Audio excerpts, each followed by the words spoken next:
वो आज कांग्रेस भ्रष्टाचार की बात करती है साथियों। उस समय तो पत्रकार लिखने लगे थे कि न जाने कौन सी खबर अखबार में आ जाए,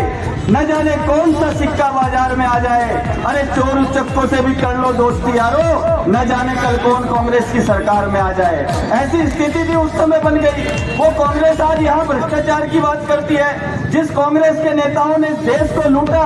जिस कांग्रेस के नेताओं ने देश को 70 साल तक लूटा खसूटा, वो कांग्रेस आज भ्रष्टाचार की बात कर रही है। तो साथियों, मैं तो इतना कहूंगा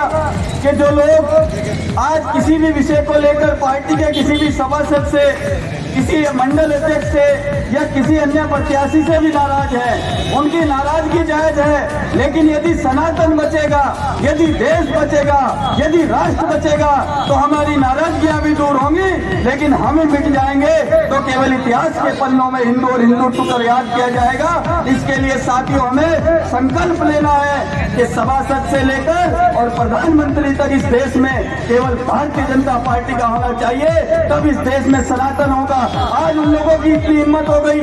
वो आज राम मंदिर को गिराने की बात कर रहे हैं। सोचिए, कल्पना कीजिए, यदि कल वो ताकत में आ गए, यदि पुणे सरकारों में आ गए तो इस देश के सनातन की हालत क्या होगी, इस देश के हिंदुओं की हालत क्या होगी। आज उत्तर प्रदेश में देखिए, रात के 12 बजे, 1 बजे, 2 बजे भी कोई माँ बहन यदि रोड पर चली जाती है तो उसको कोई डर नहीं है। और वही 5-7 साल पहले के दिनों को देखिए, लगातार लूट की घटनाएं होती थी, हाईवे पर लूट हो जाती थी, हत्या हो जाती थी, रेप हो जाते थे। तो साथियों, मैं तो केवल इतना निवेदन करना चाहता हूं कि सनातन की रक्षा के लिए, अपने आने वाली पीढ़ियों की रक्षा के लिए, अपने बच्चों की रक्षा सुरक्षा के लिए केवल और केवल आप सब लोग भारतीय जनता पार्टी को चुने, क्योंकि जिस दिन आप एक हो गए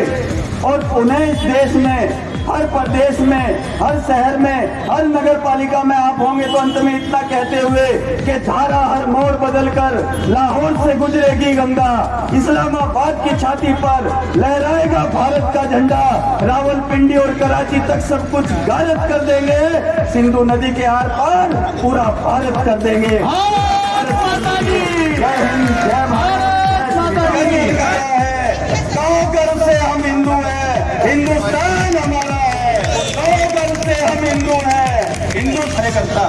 जिन्होंने अपना जीवन खपा के इस राष्ट्र को खड़ा किया, जिन राम जन्मभूमि आंदोलन में कार सेवकों को बोरी में बंद करके सरयू में डाल दिया गया, जिंदा उनको हत्या कर दी गई, तो कितनी कोखें उजड़ गई, कितनों के सिंदूर उजड़ गए, कितने हाथों की कलाइयां जिन पर राखी बांधते थे वो कट गए। ऐसे त्याग और बलिदान पे खड़ी पार्टी यदि कोई देश में है तो केवल भारतीय जनता पार्टी है साथियों, केवल भारतीय जनता पार्टी है साथियों। हो सकता है साथियों किसी की नाराजगी होती है, कुछ काम नहीं हो पाते हैं, कभी किसी शादी में हमारे नेता हमारी नमस्ते नहीं ले पाते हैं, भीड़ ज्यादा हो जाती है, हम नाराज हो जाते हैं, लेकिन क्या हम उनसे भी नाराज हो जाएंगे जिन्होंने इस देश के लिए खुद को खपाया है, जिन्होंने इस राष्ट्र के लिए खुद को खपाया है।